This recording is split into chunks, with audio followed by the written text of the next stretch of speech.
Okay, good evening, everybody. Welcome to this another session of 50-second comprehensive course on echocardiography.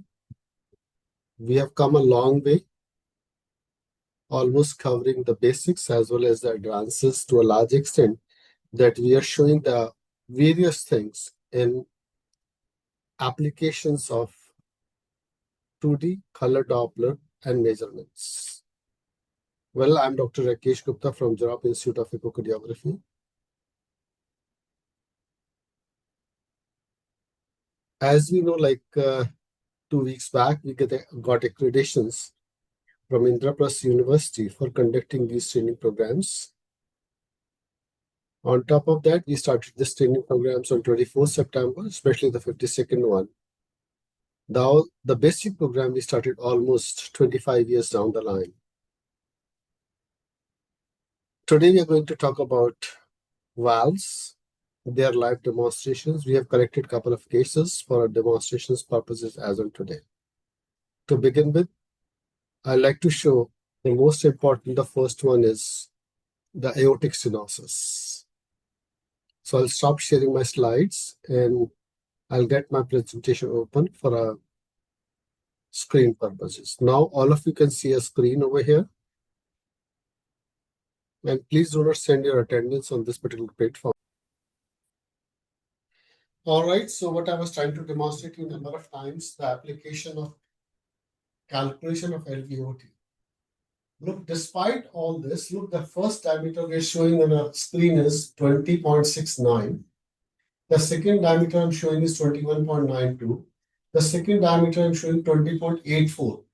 So I have to ignore the second one because 20.69 and 20.84 coming closer by. So I'll take a couple of more. And this is the most important part for any aortic stenosis as on today. And I can say with difficulty, like even today also, this is a semi-circular shaped annulus. So we have to take a help of a CT scan to get a precise size of the LVOT diameter. So what we acquire is when we say somebody is stenotic, and if our gradients are in that particular territory, we always ask for a CT scan from our patients, especially for aortic root diameter. So I'm scanning, like I'm trying to see left. Now I'm gone again. Now my two leaflets are almost open up. Now you can see both the leaflets are open up. This is what the arrow is. So this is right, this is left cusp, and this is the hinge point of 1, this is the hinge point of 2. So I'm going to take it the hinge point of 1 versus 2. It is here.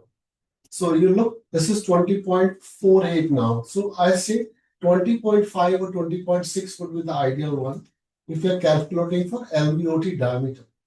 Now, many people we have told earlier that some people say my diameter is 1 to 2 to 5 millimeter inside the LVOT. That's what has been discussed number of times. So I'm going to do that now. I'm going to join the two hinge points. Then go 2 to 3 millimeter, 2 to 5 millimeter inside. It's 5. It's another 5. And then join these two lines together. But I'm not very comfortable the way I'm joining it. It's 22. So there's a difference of almost 1.1 millimeter in calculation of these areas, rather half millimeter calculation of this areas. Now this is more precise. I'm able to get my aorta horizontal. So I'm spending time. This is the most important thing for anything for calculation of various parameters of aortic stenosis. I'm not comfortable again.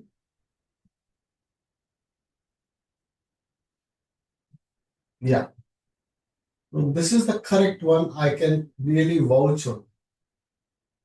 And I'm in mid-systole. Look at my arrow.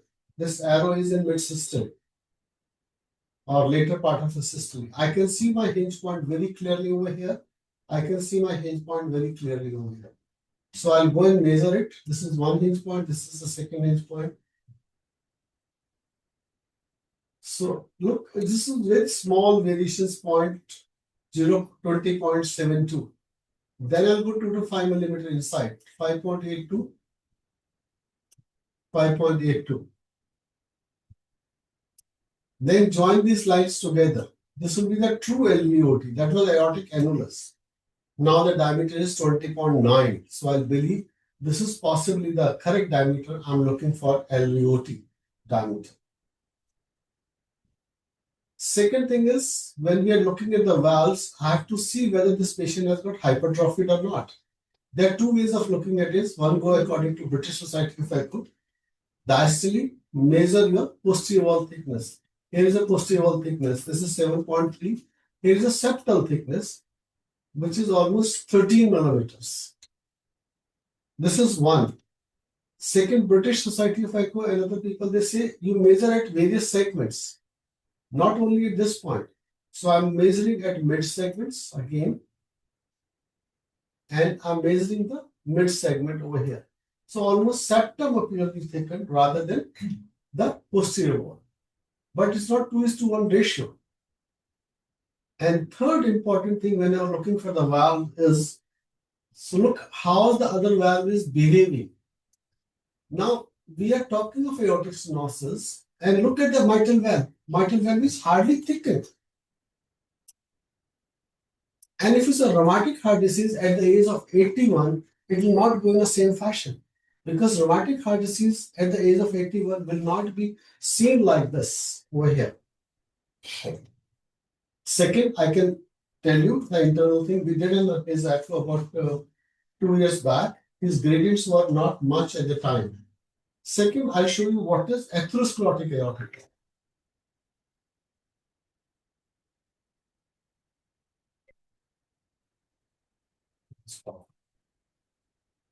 Second is what we see is the atherosclerotic aortic valve. Now look carefully. This patient has got a lot of calcium on his leaflets.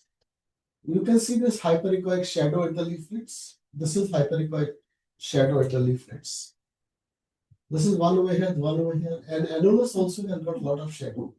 The most important thing is when we go to short axis view of this subject, now very clearly we can see the annular calcification. This is all the ring of the mitral leaflets. And look at the annulus, which is heavily calcified. And if I have to see the commissures, here's the commissure of this particular subject. One over here, one over here. Although I'm at the level of papillary muscles. But look at the calcium which is present on this part of the annulus of the mitral valve. There is no thickening, there is no doming of the mitral valve leaflets. Look, mitral valve is as comfortably moving as anything else.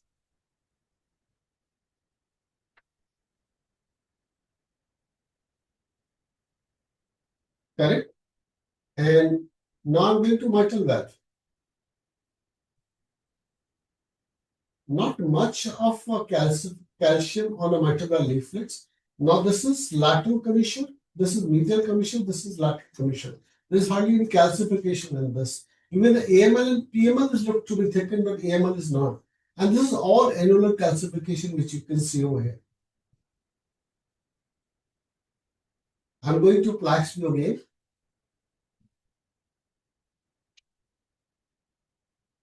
Now, two things I'll try to show you over here in this subject. First is the vena contracta for MR. Look, I'm in systole. Look at this pointer over here. I'm at systole. Look at the small tiny jet originating in between the two leaflets. I'm going to zoom it up for you. And then measure the vena contracta in between two leaflets. 2.74 millimeters, and which is almost 0.3 centimeter or less than that.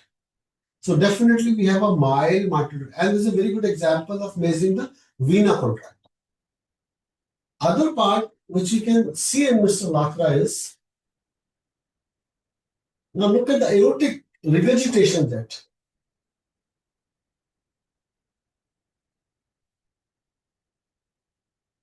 If you look at carefully, this is a regurg jet, and jet is originating in between the leaflet. This is the vena contracta. This is the jet width height at the level of LVOT. So this is jet width height at the level of LVOT. And we have already measured LVOT, 20.8 millimeters. And this jet width height is only what? 5.27. Even if we take 6 millimeter, is less than 30% at all. Other important issue of this subject is, look, if you go to systole, we see a lot of turbulence on the aortic side. This is aortic side systolic turbulence. This is the valve, and distal to valve is aortic side turbulence. Now see the things which are playing now.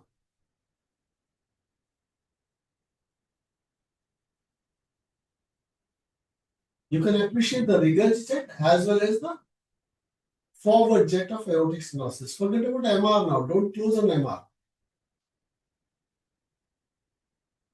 Right?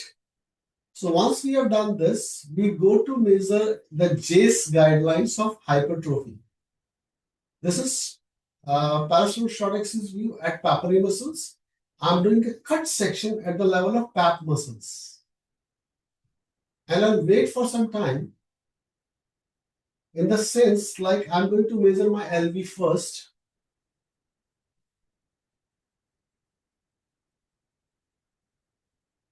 Here is my posterior wall. And these segments, look, this is posterior wall. So I'm using my other line, this long line, assessing where is my posterior wall is if I can't see on the same plane. And now I'm getting what? I'm getting RWT as 0.36, cutoff is 0.42, and LV wall thickness like 256 grams. If I divide its body surface area, which is 1.7, it'll be definitely more than 1.5 grams. So he belongs to eccentric left ventricular hypertrophy. Now, same thing I have to look for. Now go to pulmonic valve at level of pulmonic valves. Distally, we'll see a pulmonic flow velocity. And nothing to measure is less than 1 meter per second. If I switch on my continuous wave Doppler, I can see my PR jet. So I'm going to align my PR jet.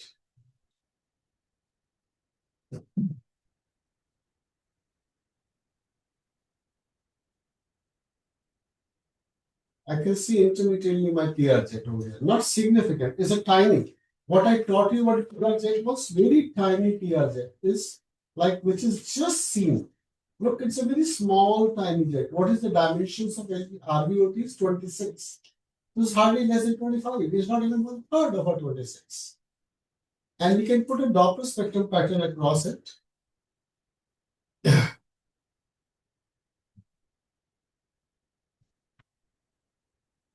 So it's so tiny that it is virtually disappears. Now it's coming back again and again. I'm looking forward for a good PR jet. I'm not able to get it. Anyway, the next most important part of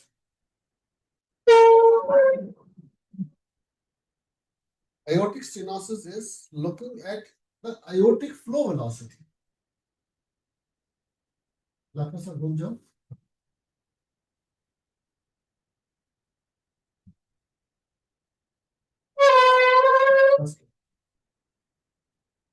So I'm at the level of four-chamber view. I'm not bothered to look for anything else, but I need to look for my LV functions. Look very carefully, my lateral wall is not contracted. Then my inferior wall is not contracted.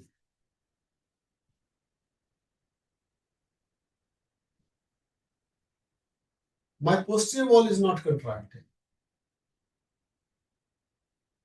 And this is the reason I'm getting some amount of mitral regurgitation.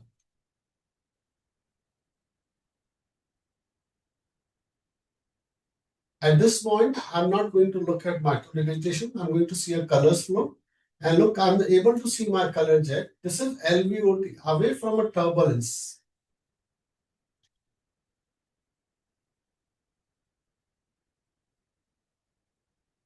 Sounds okay? छोड़ दीजिए बस यही रोकिए. Now look, all of these sample volumes, I don't agree. I'll go back again and request him to hold his breath when I need to. And breath holding has to be done during and expiration.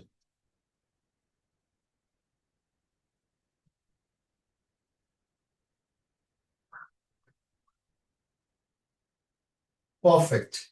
If you look at three samples to begin with, they all look alike. So I'm going to measure my LVOT, VTI.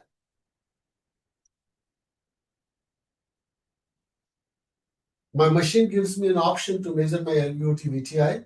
This is supposed to be very perfect one. I'll say yes. This is my LVOT, VTI. And look at the LVOT, VTI is 18.98 centimeters. And this has been done by using a pulse wave Doppler spectrum pattern at the level of LVOT. Now look, this is pulse wave Doppler spectrum pattern at the level of LVOT. Away from a little turbulence. I'll do it again for you. And same patient, now I'm going to switch over to my continuous wave Doppler to look for gradients across the aortic valve. Now I have to increase my scales to adjust these gradients. Perfect. I can see my gradients over here. I can trace them. So I'm going to trace them. They did not have the chance to trace it. So I'll start with the beginning of aortic valve. Go along with this line.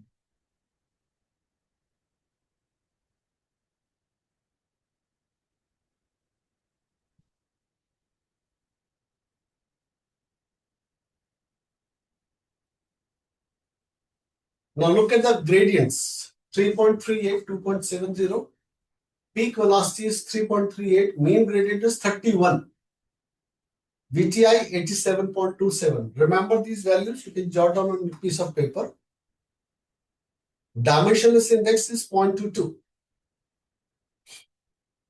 So let me show you one by one. LVOT diameter, LVOT diameter 20.08. LVOT VTI 18.98. Then aortic valve peak velocity 3.38. Mean is 2.7. Maximum gradient is 46. Mean is 31.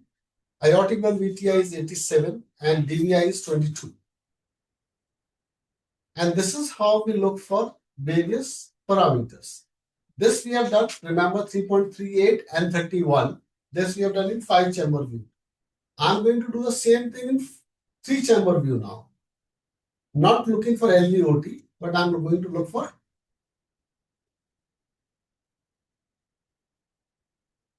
Let's see how much is the maximum. Almost same, 3.44. At this point, if I shift my baseline down, I can take my pressure half time for aortic regurgitation, ARPHT. So here is my peak and here is my pressure half time, which is 271 milliseconds. This is better seen rather than that. This is almost 286. So belongs to almost moderate category of aortic regurgitations. So this is second window which we did. First window which we did was 4-chamber, 5-chamber view. Second window which we did was 3-chamber view. She got light on. And look, the most important thing is we have to look for LV function, whether it's normal or abnormal. Put light on. Correct. Now the third window is, show the camera. See the edge of our Mr. Brother Lakman.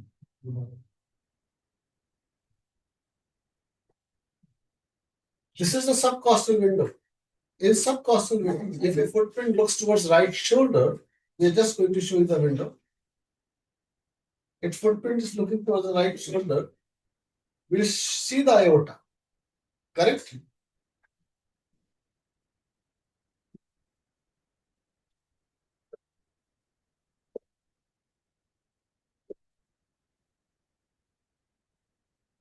Our aim is to get is better than the previous gradient. Now it is 3.34 only. Can you see the camera?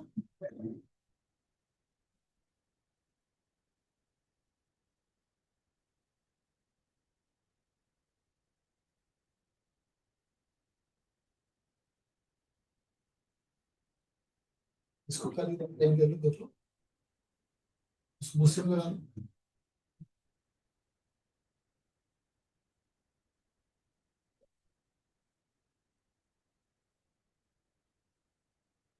So this is subcostal window.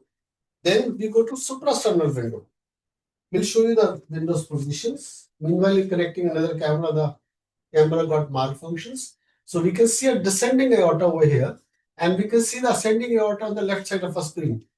So this is ascending aorta on the left side. We can't see any significant turbulence, but certainly we can see a lot of blood flow going into the descending aorta.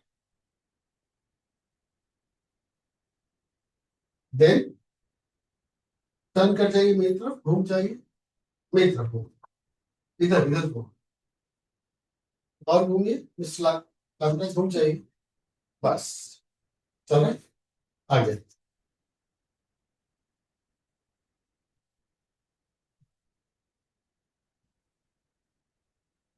Now this is my right parasol window. I'm just putting my probe at the Black's view in right third intercostal space. And then trying to align my probe according to the flow of a direction. Switching on colors.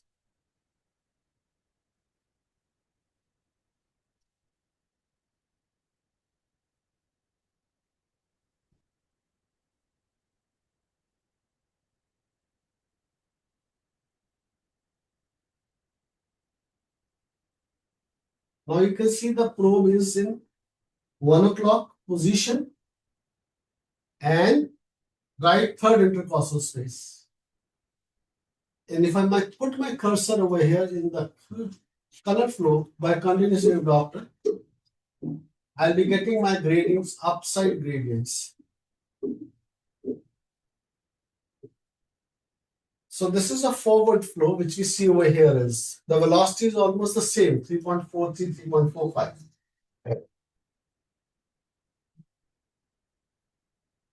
And next important thing is we have to calculate the ejection fraction. So I'm going to do this by utilizing my AFI.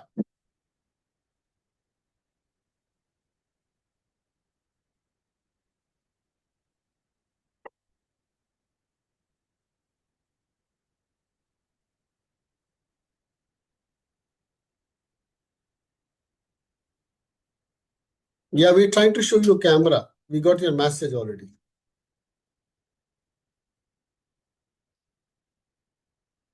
This is automated functional imaging. It helps us in showing the GLS as well as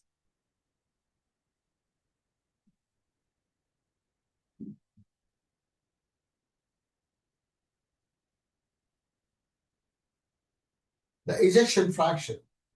So I processed four chamber view. I'm going to reprocess the two chamber view.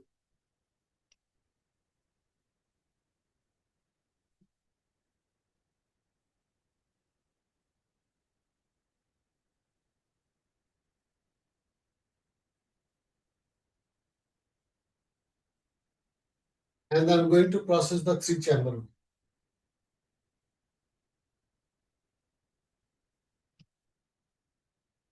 It will give me both the things together, the GLS as well as the ejection fraction for this subject. We'll show you. Go. Now, look, very specific thing has happened in this patient. If you look carefully, let me just show you those important things. Not going into much of a details, not at your level, but it is ejection fraction is telling you the ejection fraction.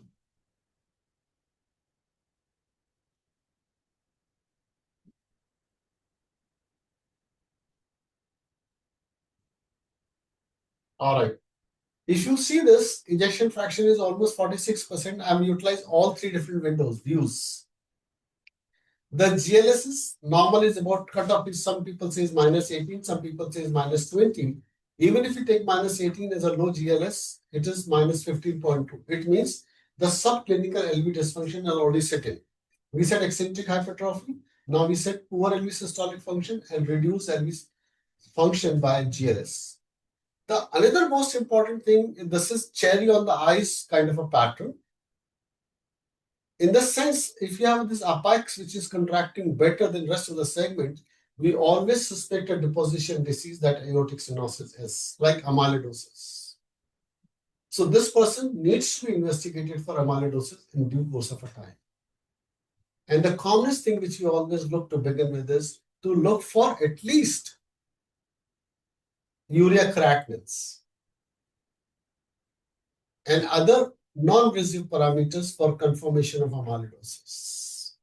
JAC 2019, there was a special issue on aortic stenosis, which they categorically said almost 7 years down the line or 6 years down the line that 20% of patients of aortic stenosis, they have amyloidosis. All right, let me show the windows. Let me show you, I'll just save this image. Let me show you the window. Then I'll show you one or two more important things and we'll make him free. And we are thankful to Mr. Lakra for being over here. And I'm showing now the window at the right parasternal window. Now, look both the things together. My index marker at 1 o'clock position, I'm at the level of aorta and I'm switching on colors now. Now you can see a turbulence in the colors. This is all aorta which has opened up. I'm going to put my cursor at this aorta, pulse wave, switch over to continuous aorta.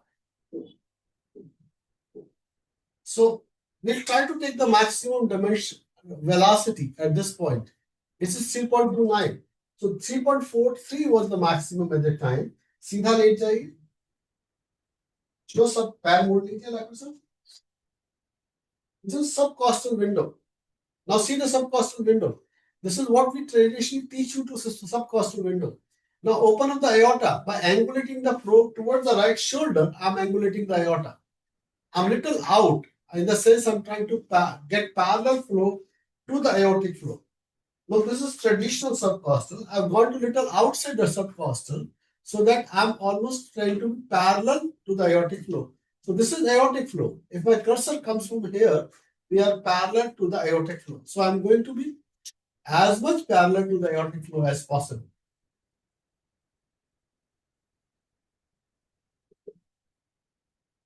But make sure that this is the correct thing which you are seeing over here. This is 3.58, 3.5, 3.5, 3.4, something the same things are seen over here. Next window which I showed you was suprasternal window. Index marker at 1 o'clock position, we can see an index marker. And this is descending aorta which you see. If you turn to left hand side, you will see ascending aorta. Not much is seen in ascending aorta. And the last window which I was trying to say, like something like this. This is the modification of my ascending aorta, and I used to call them right anterior oblique view. This is where I'm going to keep my probe up. Look, my ascending aorta is much better visualized as compared to descending aorta. Though I can't see any significant flow, this is red flow is all because of ascending aorta.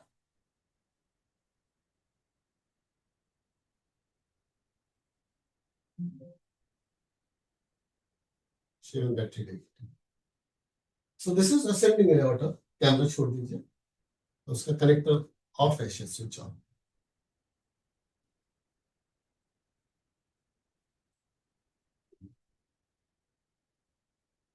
All right, let's have a question from Dr. Arya, roll number 2. Good evening, sir. Good Sir, evening. can you please repeat the measurement of hypertrophy in a short axis view? Okay.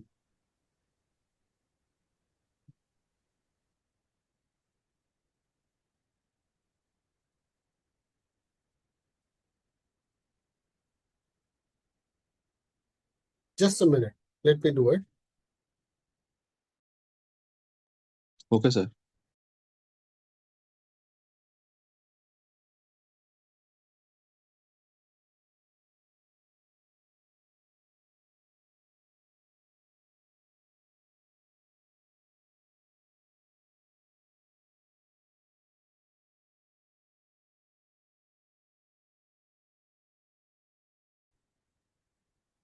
How do you measure the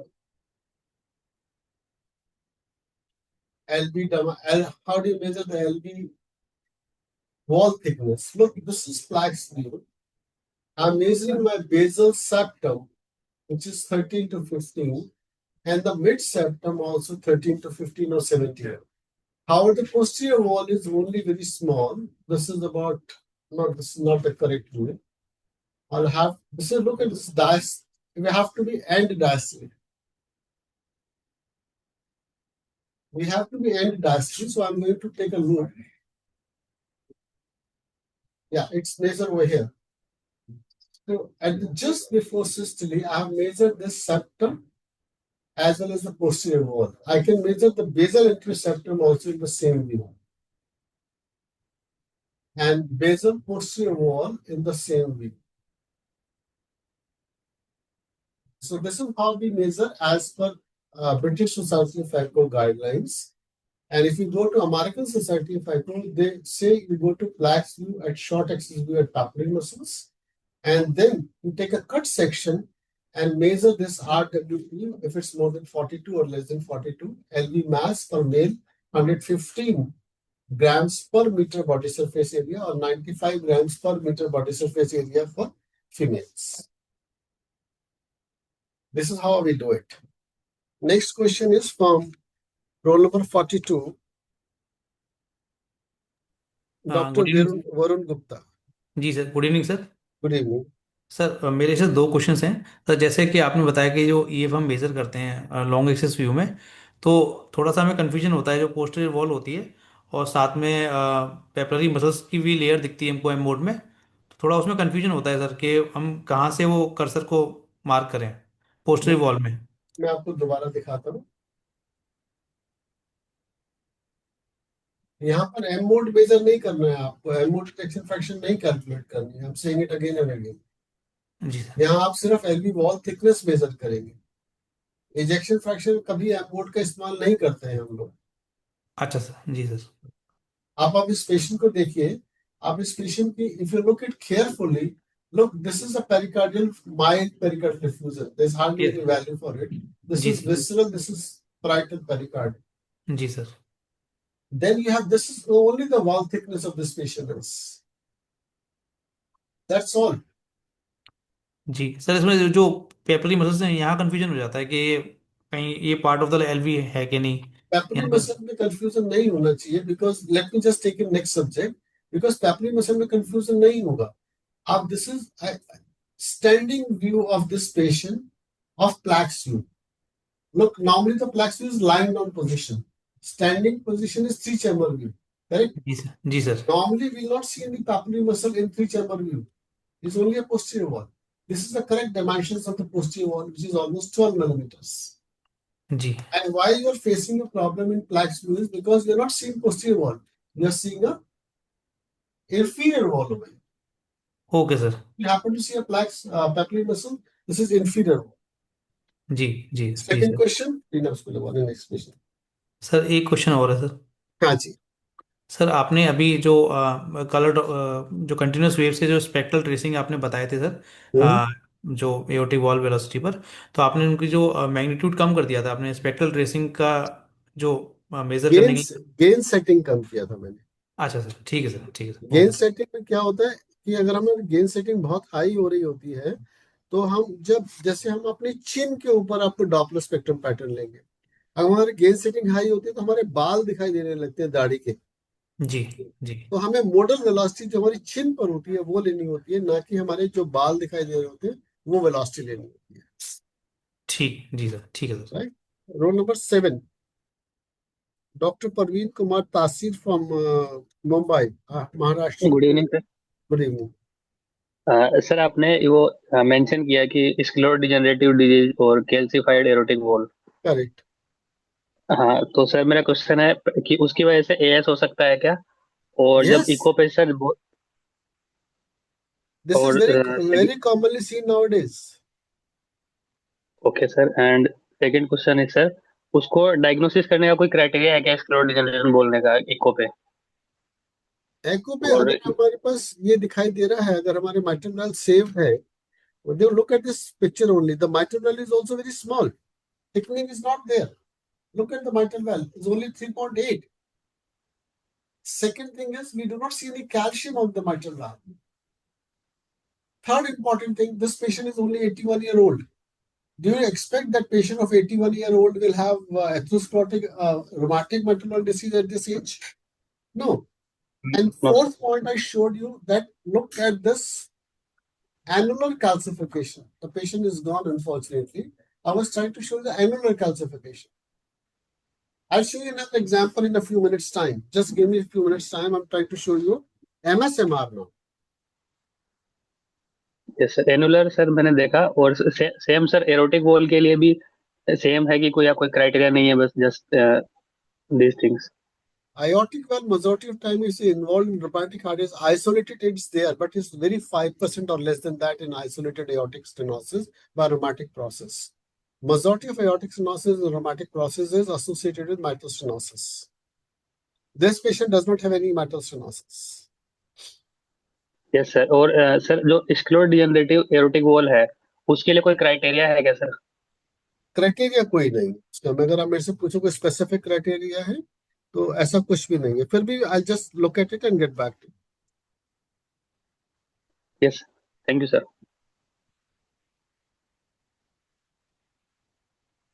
Anybody else have got a question? Now this question comes, if you calculate by quantitative equation, this patient will have severe mitral stenosis. His ejection fraction is low, correct? So this patient belongs to low flow, low gradient, severe aortic stenosis with reduced ejection fraction. What you will do now in this patient? If somebody has heard my talk properly, what you will do in this patient now? Stress echo sir, What stress echo? Dobutamine Low stress dose echo. dobutamine echo we'll do in this patient. Or we can do a yes transesophageal echo to look for exact mitral aortic valve area.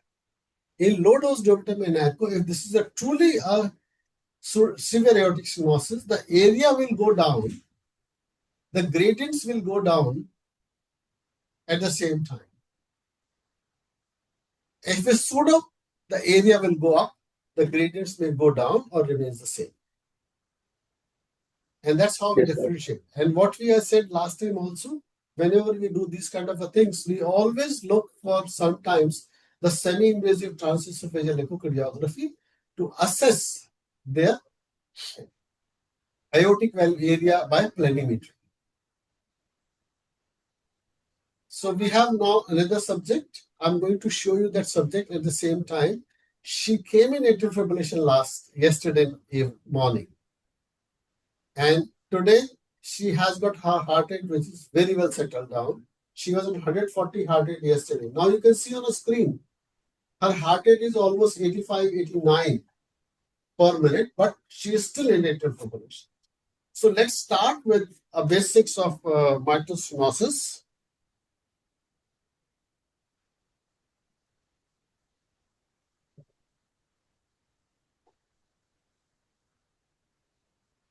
And it is very important to put a leads to see the heart rates. So I'll go from a flat window first.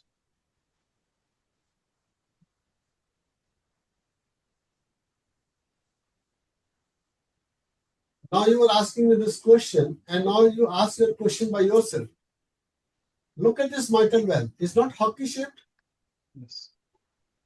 Yes This is classically hockey shaped mitral valve. Look at the yes leaflet. AML may not be thickened, but look at the PML. PML is thick and calcified.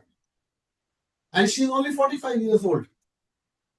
Then look at the same time involvement of aortic valve also.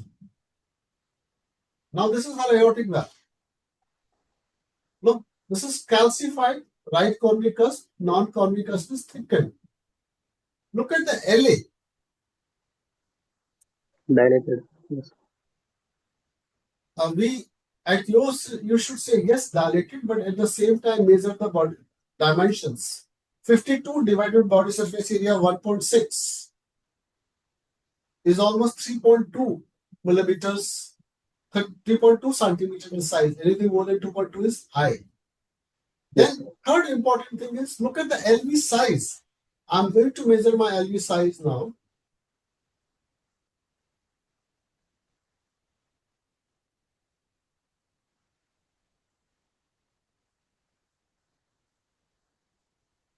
So let me do this LV size in gross values. Here is the best. Look, the patient is in expiration.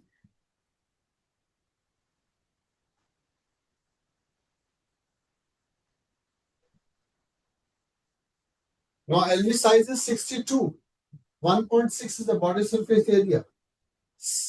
62 divided by 1.6. More than 30. Yes. Almost 35, 36. So end aspect dimension is pretty high. Now the question is, why this LV is dilated? They'll come to secondary reasons. Now let's look at the mitral valve cusp separation, the first part of mitral stenosis. This is my mitral valve cusp separation. Anything less than 0.7 is considered, 0.6 is considered as severe. Second important thing is switch on the colors. You'll find turbulence of a color in this patient from mitral valve stenosis.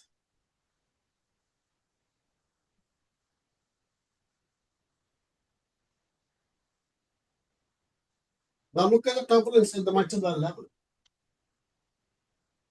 At the same time, yesterday you were not able to see a good aortic regurg. Now I can see a very good aortic regurg in the stadium. Eccentric jet hitting towards AML. Yes. Now this is a classical vena contracta. 0.6 is almost moderate, at least moderate aortic stenosis, moderate aortic regurgitation. And on top of that, this moderate aortic regurgitation could be a reason for dilated LV. We have to evaluate that. Rotate clockwise, go to mitral valve level.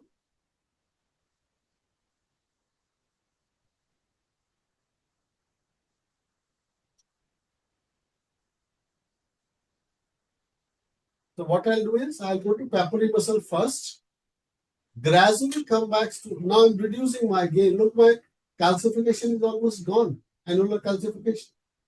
So I'm reducing my gain, improving my gains, now gradually coming towards mitral valve. I can see my mitral valve now. So this is my mitral valve, annulus, mitral valve area. Let's me trace this mitral valve area.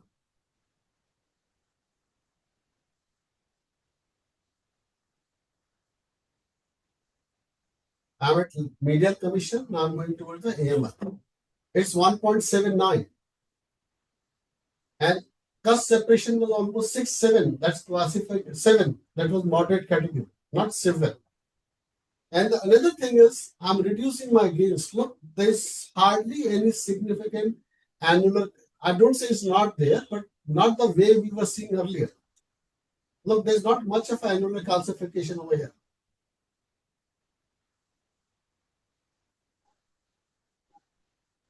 So 1.7, 1.8, I'll do it number of times as I did for aortic stenosis. I'm going to papillary muscles back towards mitral valve. And I'll stop as soon as I start seeing mitral valve. That's it. And improve it where I'm cutting. I'm measuring it again. I show you yesterday's report. इनकी कल की रात की report दिखाता हूँ कल की. उसमें रास्ते जमीन आसमान का फर्क हो गया. That was 1.73. I don't know what was earlier one. This is 1.73. Almost the same, I remember. Now I can safely say that this patient does not belong to severe mitral stenosis. Medical management is possible for this lady. Let's go to the next part. हम मरीज के attendant को बोलते हैं एक बार दोबारा करिए, तो मरीज का अटेंडेंट सोचता है कि डॉक्टर साहब को करना नहीं आता और ये हमारे को खुद बुला रहे हैं। इनका कल हार्ट रेट 150 था, 160 था, आज टोटल पिक्चर चेंज हो गई। Rotate, and I'm going to aortic valve now. Now I see 3 leaflets of the aortic valve cusp. I can see a pulmonic artery. Now you can see a mild PR jet or tiny PR jet. Pulmonic flow velocity is reasonably normal, like 0.7, 0.8. Nothing significant. But we have to look for a TR jet gradient in this window.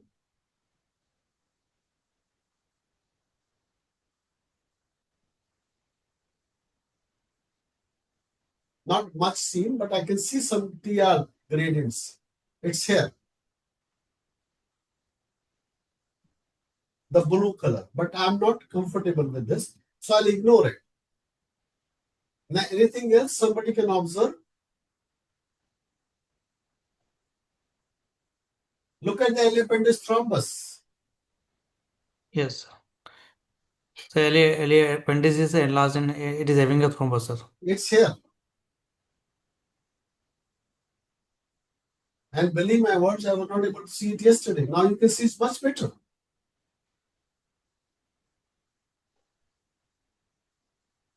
Can you see the arrow at LA appendage thrombus?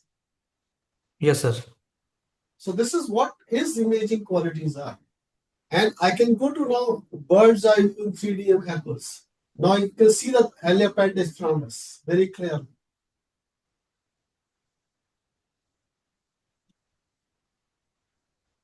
This is LA appendage thrombus. Nobody can deny that this lady does not have LA appendage thrombus. The picture has changed dramatically.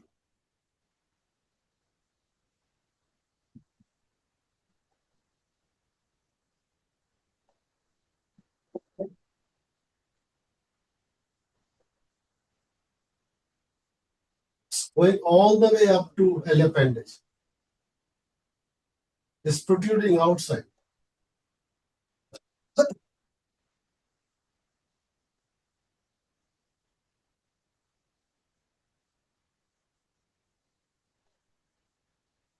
So we see now many things in one go. Here is a pulmonic valve, which is mildly thickened. Here is the tri-leaflet aortic valve, calcified, large LA, dilated LV, LV appendage thrombus, patient in atrial fibrillation. Look at the screen in the below. Heart rate is 80. So this is what has changed with yesterday and today. I was not able to see a modern aortic regurgitation. I'll show you the picture. You can keep on writing the points. I'll show you how different they are. Now you can see another very important thing is, now in diastole, we see a separation of the posterior wall with pericardium. This is mild pericardial effusion. This pericardium stops short of LA. Now this is mild. This is normally seen during systole. Look. Now see how much it has become bigger? This is not to be commented. But when only seen during diastole, then it has to be commented when pericardial effusion is present. And this is B-scan color, which are available virtually in every machine which you have.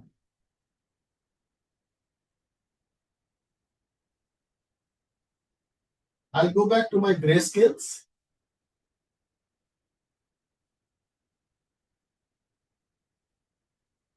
When I told her yesterday, look, you have to come back again, they were a little hesitant. क्यों दोबारा बुला रही है मेरे को भाई?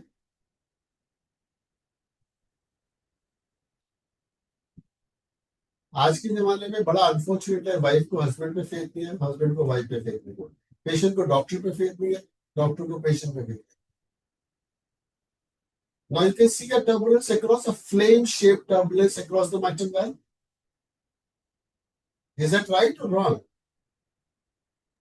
And Yes, sir. can you point out very important thing? Look, the pisa is forming towards mitral valve side, LA side. So here's a pisa. And you can really measure the pizza. Let me just zoom it for you. This is what the pizza depth we always want. 0.58. And if I change my Nyquist limit, somebody was asking why I'm changing my Nyquist limit. I'll move my scale up line. Now look, I'm moving my scale up lines now. Now my pizza Nyquist limit is 30. And now this is my classical pizza depth. I'll switch up my colors. So this is my leaflets. Correct?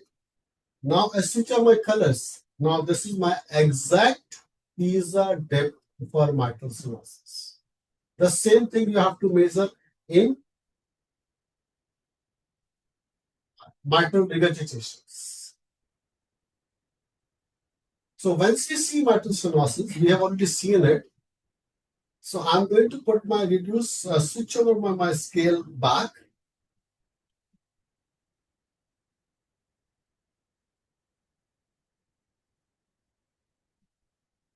Then take my continuous wave Doppler,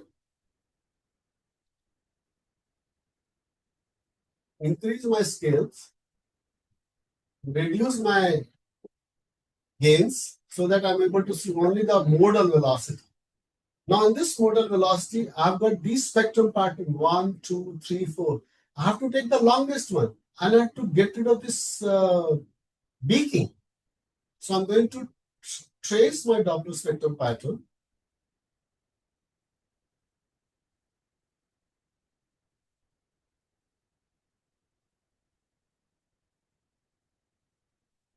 Come to baseline. Heart rate. And this is mean gradient is only 6. 12 is severe. And area by pressure half time.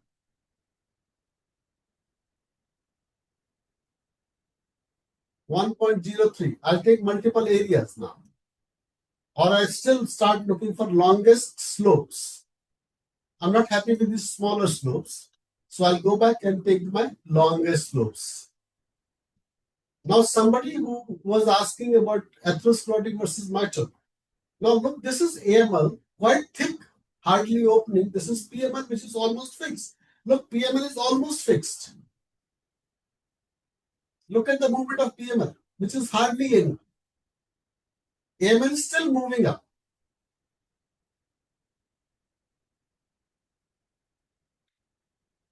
Beautiful.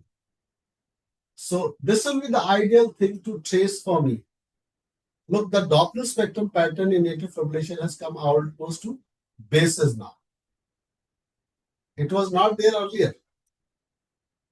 This is the next one, and I'm going to take a pressure half time for my mitral valve area. I'm very confident now what I'm measuring. So 1.03 by this particular phenomena, but my diameter was 1.73, 1.75. Why this mitral valve area is low with this? Whenever we have AR will hinder the opening of mitral valve and leading to higher pressure half time and reduced mitral valve.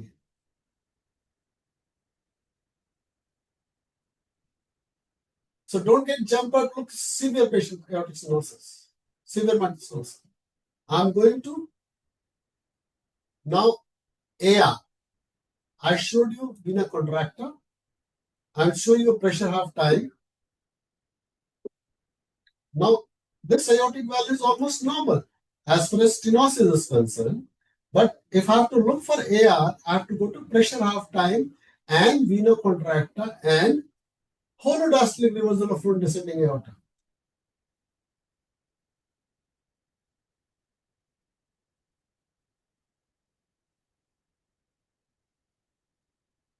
Perfect. We got the longest slope.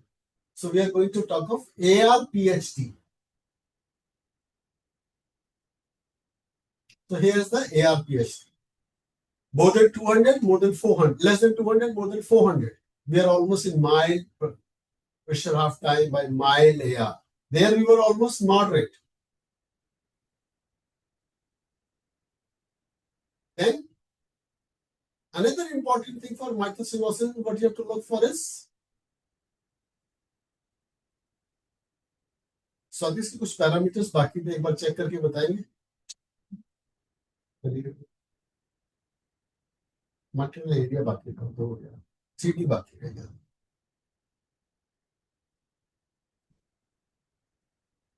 So I'm going for TRZ. The gradients, as far as the new guidelines is concerned, TR has to be 60 millimeters or more. So look, beautiful Doppler spectrum pattern, 37. Still not in severe mitral stenosis. Then RV function, taps it, maximum dimension 1.44, mildly reduced. So now my question is, we have to look for what? A regurg. Let's see how much the regurg is. Are we carrying any regurg? So I'll be looking at regurg in every views, not in one.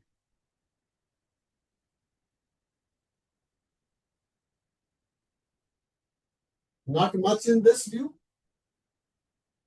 Then I'll go to two-chamber view to look for regurgitations. Not much. Then in three-chamber view, even here there's not much of a regurgitation.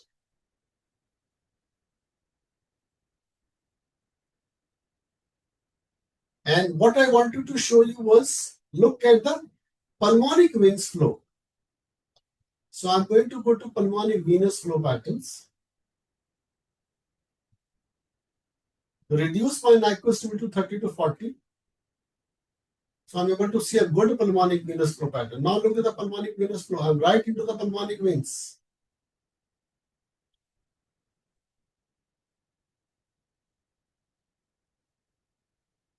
So where we see a pulmonic vein, we'll see a pulmonic venous flow pattern in systole and diastole. So this is systole, this is diastole. So we see less of a systolic flow, more of a diastolic flow. This is again a long loop.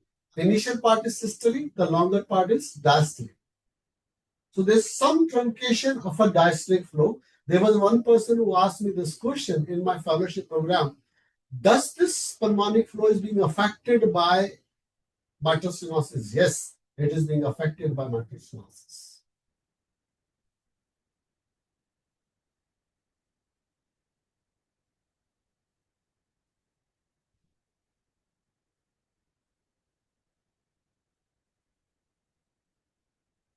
Now look, my jet is hugging along intraatrial septum, TRZ.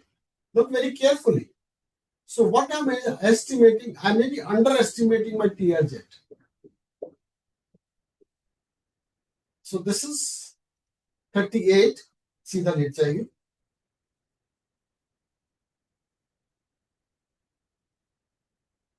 कल से आराम है. फिर कल doctor साहब को बताया, सारी दवाई चेंज करी, तब जाके आराम हुआ. आज बहुत अच्छा है, कल से बच गई ऑपरेशन से. हाँ, आज बच गई ऑपरेशन से.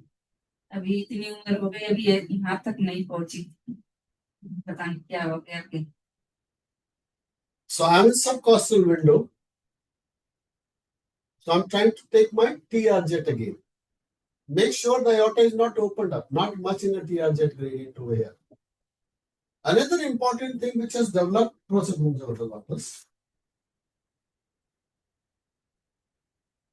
डॉक्टर वाधवानी के लिए मिठाई का डब्बा लेके जाना है पुलिस ने. बचा दिया उन्होंने, डॉक्टर गुप्ता ने और डॉक्टर वाधवानी ने, दोनों के लिए मिठाई का डब्बा लेके जाइए. कल सुबह आए तो दोनों को देना है. ठीक है. हाँ, सारा पैसा तो वही लेंगे ना. पैसा कहाँ लेंगे, पैसा तो कुछ भी नहीं है. अगर एक बार फोर्टिस पहुंच जाए 5 लाख रुपए खर्च हो जाएंगे. यहाँ तो कुछ भी नहीं हुआ. जो तुम्हारे को इन्होंने रखा हुआ है अपने ऊपर रखा हुआ है, कोई नहीं रखता. हम हमेशा ये कहते हैं, जो डॉक्टर गुप्ता, जो डॉक्टर वाधवानी काम कर रहे हैं इस इलाके में, कोई नहीं करो, गरीबों की सेवा कर रहे हैं. गरीब आदमी कहाँ इतना. अगर यही फोर्टिस में मैक्स में पहुंच जाती 5 लाख रुपए खर्चा होता, और डॉक्टर बोलता क्या ले लेंगे 50-60 हजार रुपये, कुछ भी ना है, और फिर भी तेरे को लगा सारा पैसे ले लेंगे, मिठाई का डब्बा नहीं खर्च होता है पैसे, नहीं क्या झूठ बोल रही है क्या, सही बोल रहा हूँ पैसे. So what is a new development? Now I'm going to show you a 3 dimensions orthogonal planes. This is known as multi-plane dimensions. Look, I've got 2 imaging windows at the same time. And look at my cursor. My cursor is at aortic valve level. Correct? If I move my cursor at the tip of the mitral valve leaflet, look, I'm almost at the tip of the mitral valve leaflet. So there I was thinking that I've gone to the tips. Now, look at this cursor over here. I'm right at the tip of the mitral valve leaf. Maybe a little below. So I'm going to move a little bit more. Those people who can afford a Mercedes, they can afford this machine. We are still a little away. Look at the line. Line is not at the tips. Line is little away from the tips. So I'll go back again.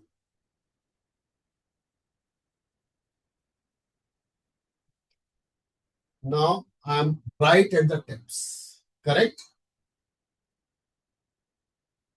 So this is my exact mitral valve area which I should think of. I'm going to zoom up this window, reduce my gains to make it clear, area,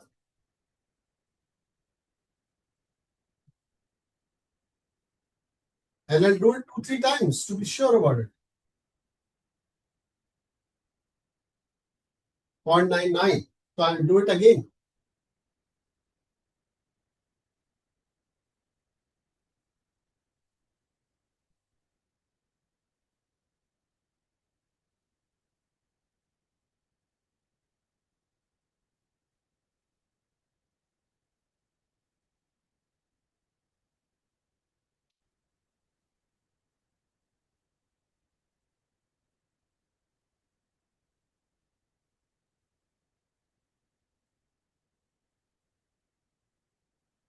One 1.81.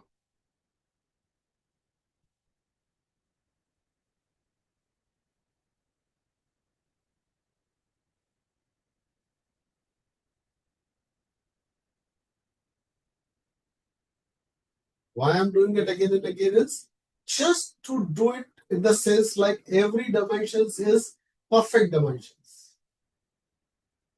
I have to see a maximum size of my hole.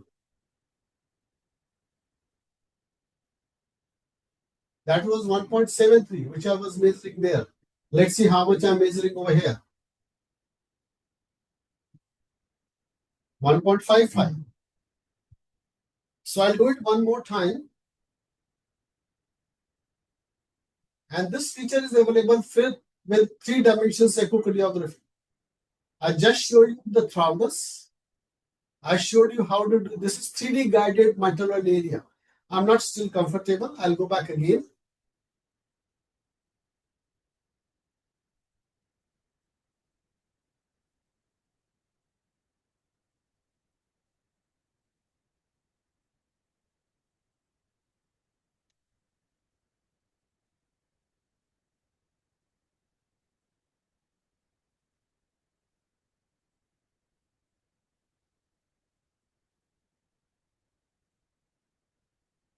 One 1.5. So roughly area is 1.5, 1.6, 1.7 centimeter square. Again, classifying to moderate mitral stenosis. Not much significant regurgitation. She's an atrial fibrillation. She has got a thrombus. See the leg job? Then I have to see her AR in descending aorta. Look, I could see a very well descending aorta now in this subject.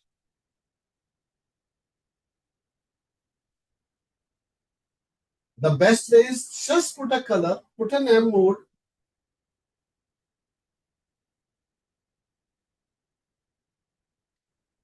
This is all diastole. This is systole.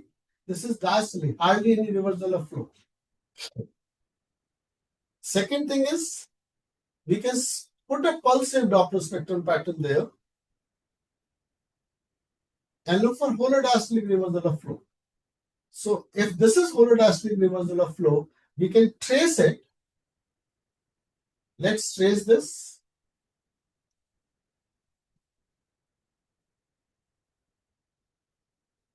(22) and end diastolic velocity 22. BTI is only 7 and end diastolic velocity is 13. So it does not fit into the criterion either way. Neither is holodiastolic nor BTI, not end diastolic velocity. Now the question is, why am I going to the last time? Why my LV is dilated? Now I have to go back and see her LV. Before than that, I've fed in a body surface area of this lady. Let's see what is my body surface area. She is 1.74, correct? So 157.73. So let me feed it. 157.73. And now whatever I'll calculate, it will come in body surface area. I have to be sure. If I say before that my LV is dilated, so I'm just at the level of. Now somebody was asking me a question. I'm answering that question again.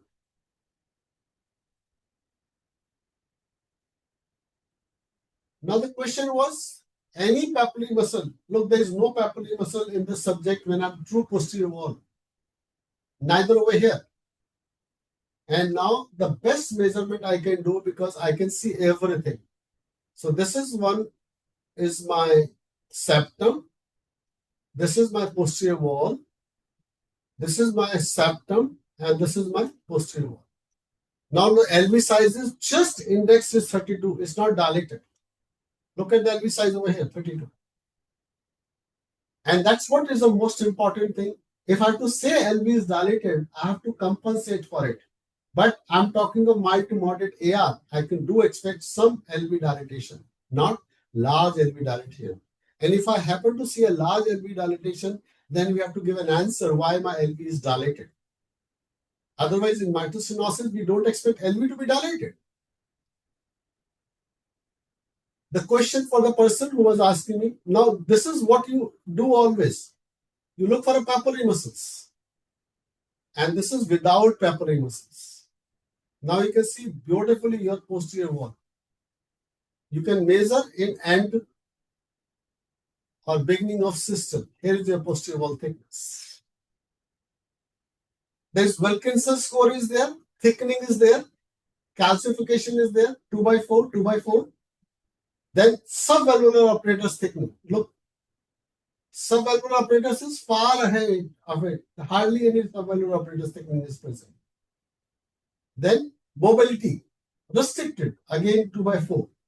3 points we always take from Jura. Now we can see a much better subvalvular apparatus. Can you see the subvalvular apparatus?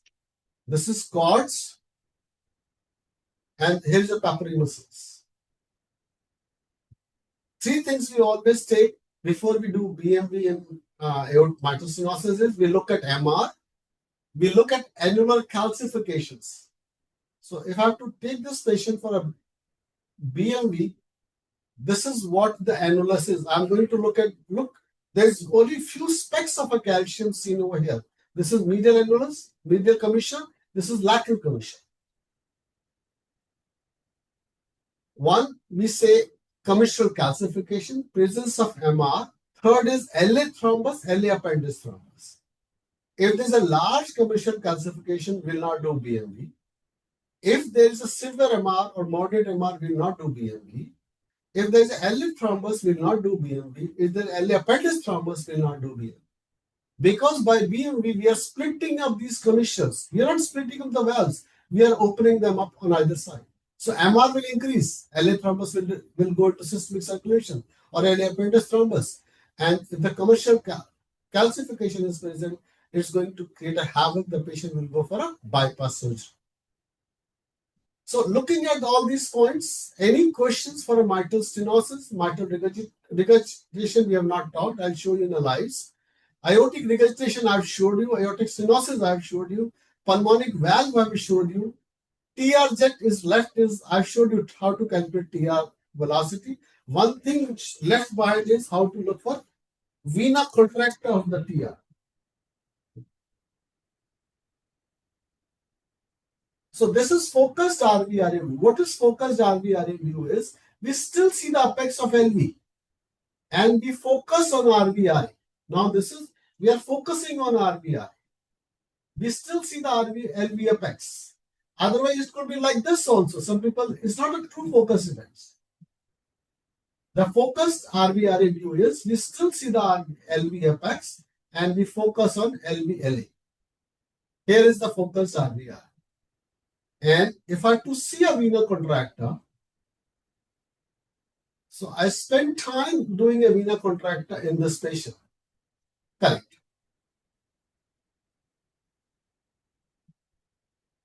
Right. So this is the vena contracta in this subject. 6 millimeters. So moderate TR. One. Second thing is what we calculate is annulus diameter.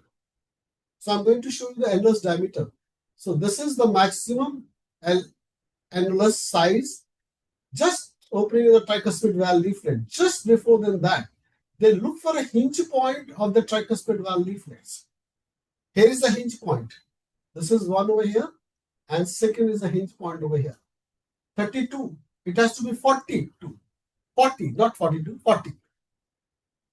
So this is not large mitral tricuspid annulus area. And we can see the mitral tricuspid valve leaflets.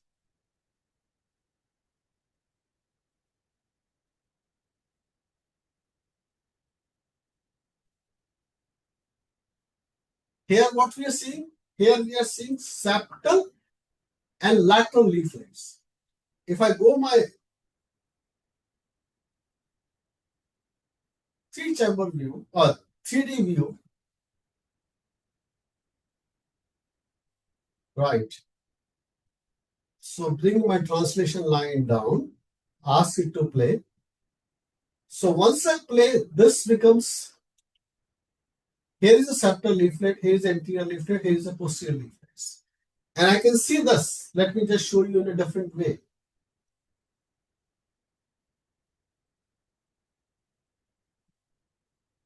Now you can see there's no doubt about it what you're looking at. Septal, anterior, and the posterior leaflet downstairs.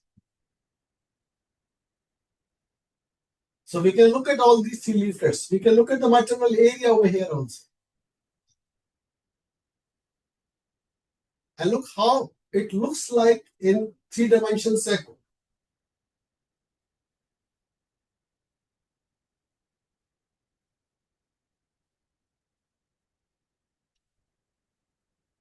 Maybe सांस रोकना मैं बताऊंगा.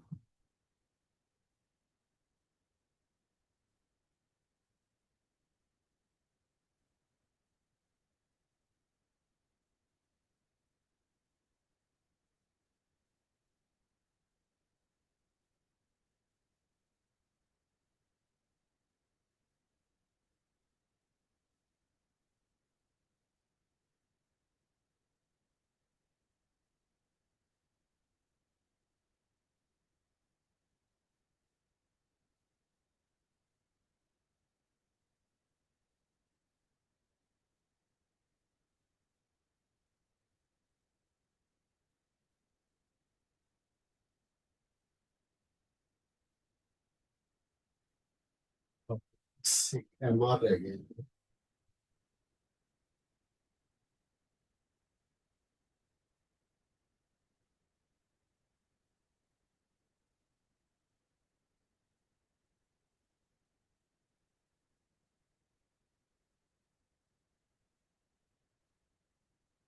Try to do some different exercise right now.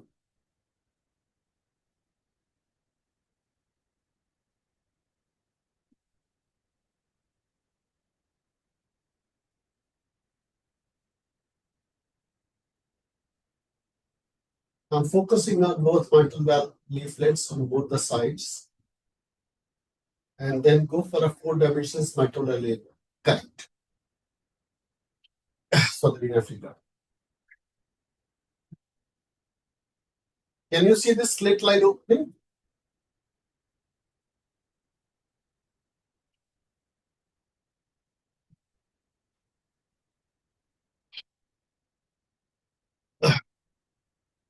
Look at the aorta somewhere over here. This is AML leaflet, this is PML leaflet. But this area is quite modifiable. Look, with the gain setting, you can increase or decrease the area of the patient. So that's why we don't utilize this particular area for calculation of mitral area. We always calculate 3D guided two-dimensional area. Over here and take your questions one by one. So make a patient free, and this patient has become really better today, much better than before. Let me show you her recordings yesterday before I start taking, because before you start asking questions.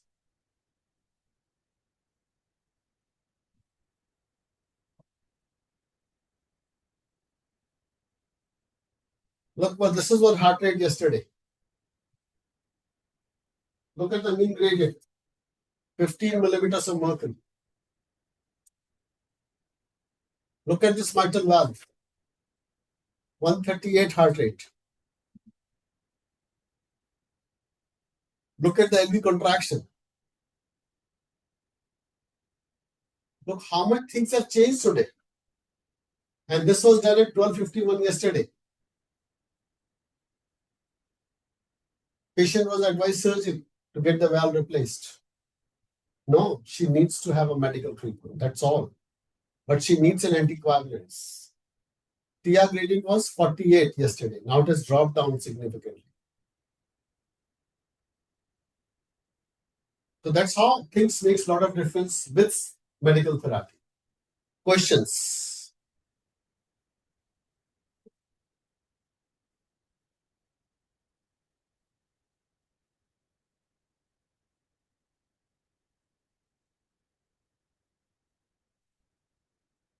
No questions? Everybody satisfied? Let me show you quickly the MR. Meanwhile, you start thinking your questions. Sir, Go ahead. I'm listening to you. sir, in this patient, there is no A wave, na, sir? ECG. No A wave in ECG. No, sir, in this mitral valve, sir, when we are doing the this continuous wave Doppler, sir. There's only E wave is seen. Okay, sir. And sir, one more question, sir. Sir, while we are calculating the pressure half time by doing the MV trace, sir, till what point we are tracing? Bottom. Okay. Let me go back to right now the same patient. Just a minute, because your fundamental should be very clear. This is Nisha, which we did it over here. And this is what we did it today. Look, when I was calculating the mitral area, initially I was getting 1.03, 1.02, correct? Yes, sir. Before than this. Yeah. Look, here I was not getting to bottom. Let me just get rid of these measurements. Now, if you look at carefully, this pattern has gone to this level now. Did you see this pattern? Yes, sir. This is good. But it has gone to bottom. But here, this thing is still seen. And this is not the longest possible slope. So what I did, I went to the next segment. And next segment, you look at this. This is, we have gone to almost the bottom. So I'm driving my pressure half time from top to bottom. Correct? Okay, sir. Thank you, sir. It's a long learning, like if I say yesterday that patient would have gone for surgery, I will be the last person to talk about that.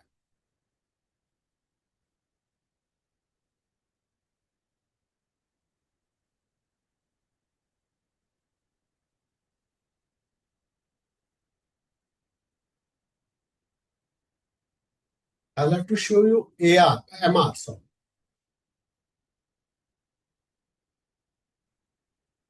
This is one of the doctor who had come to get his echo done over here.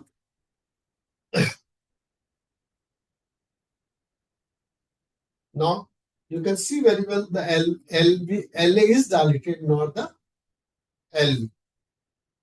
26 millimeter LV dilatations. LV size 30, 19, normal. Now, if you see carefully, you have got some amount of a jet which is behind the leaflet of the mitral valve. In this axis, we always underestimate our jet velocity. So I have to look at my vena contracta in this subject. So I'll switch on my colors, switch on my colors. So this is my vena contracta from this point to this point over here. Moderate, 0.6.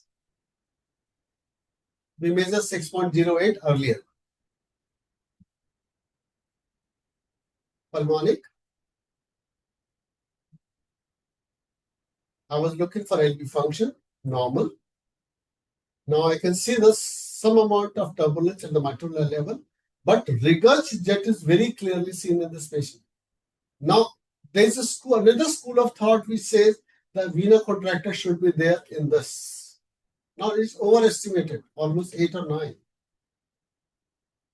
But the people like who originated with the vena contracta, happily Dr. Nanda is one of them from India, while working in University of Alabama in Birmingham in USA, he was the person who devised AR vena contracta. But sometimes Britishers take this view, they look, we have to do it in apical windows. Anyway, I'm not reason for that. My quest is to show you now mitral regurgitation. Look, this is what the mitral regurgitation for this subject is. So what I said, normally what everybody does is, look, this is Conta effect which is happening. The blood is coming from here and going back. Now concentrate in this Conta effect is there or not there.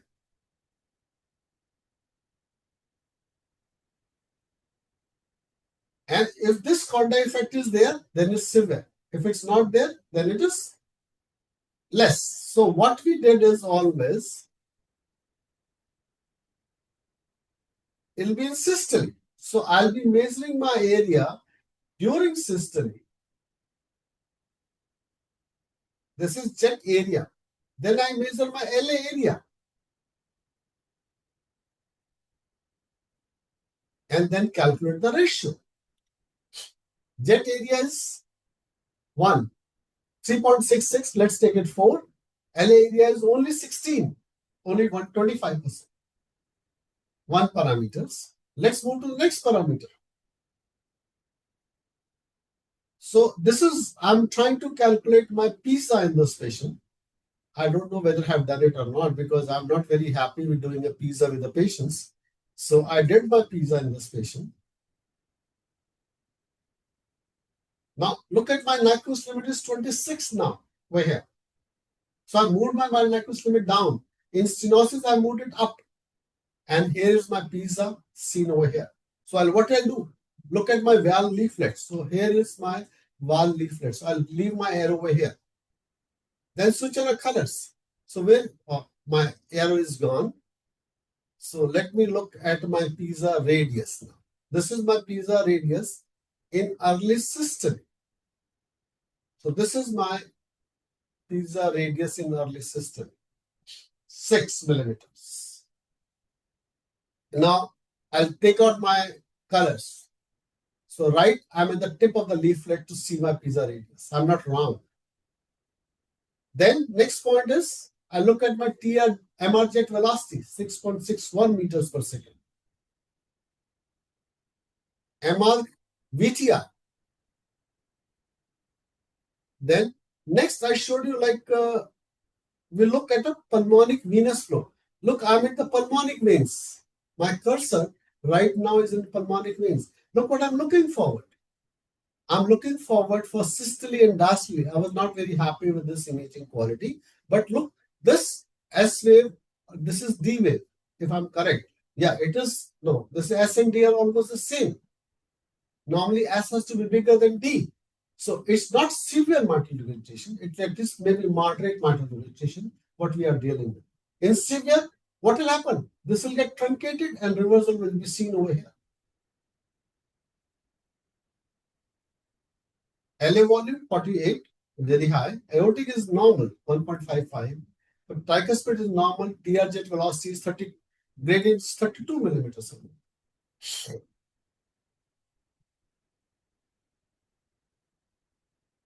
So I'm measuring multiple times the pizza width.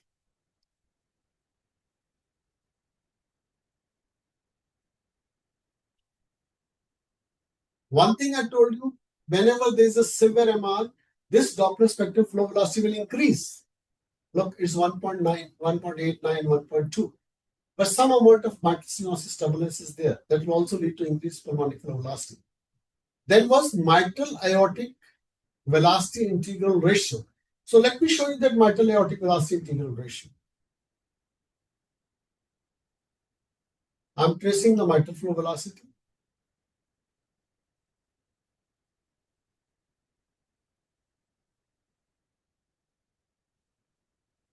What is VTI? 44.8. Let's see the VTI of the aortic flow velocity. So I have to find out my aortic flow.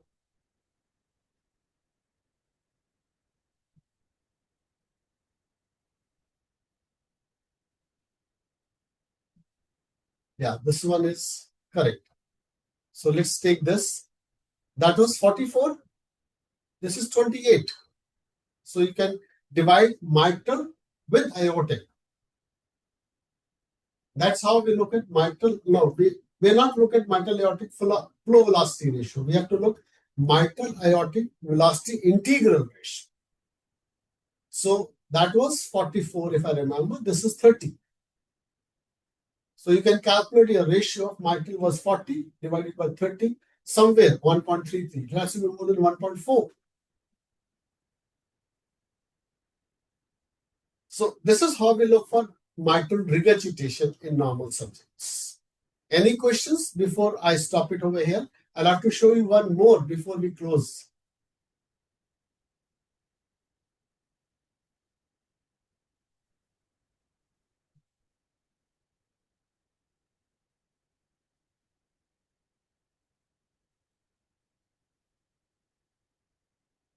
I'll just show you a severe PR. This is a patient who was TOF repaired.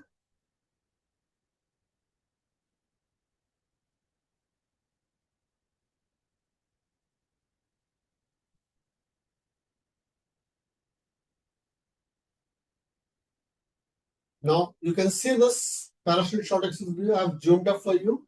This is anterior and this is left leaflet. Left or anterior. And if I remove this color, then you can see what exactly is happening. Now I'm putting a M mode across this. So what do you see? This is systole. This is diastole. You see almost the holodiastolic reversal of flow. And you can see the valve leaflets. It's a very rare condition. Normally we do not see that.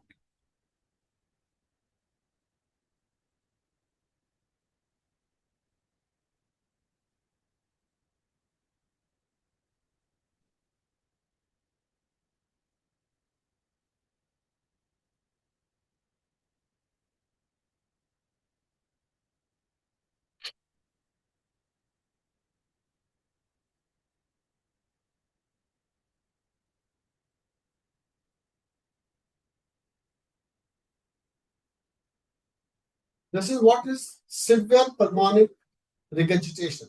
And if you put a cursor, you look at the flow velocity. Look, this flow velocity is almost 1.7, 1.2, 1.66. Look, there's a holodiastolic reversal of flow with the velocity. Sharp deceleration time. Suggestive of severe PR. Any questions before I stop over here? Somebody is trying to get inside now.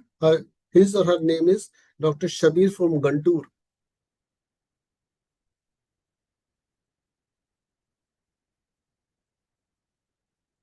Questions before we stop?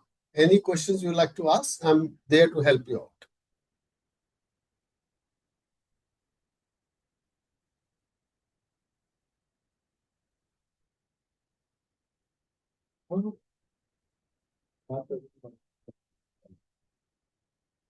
No questions?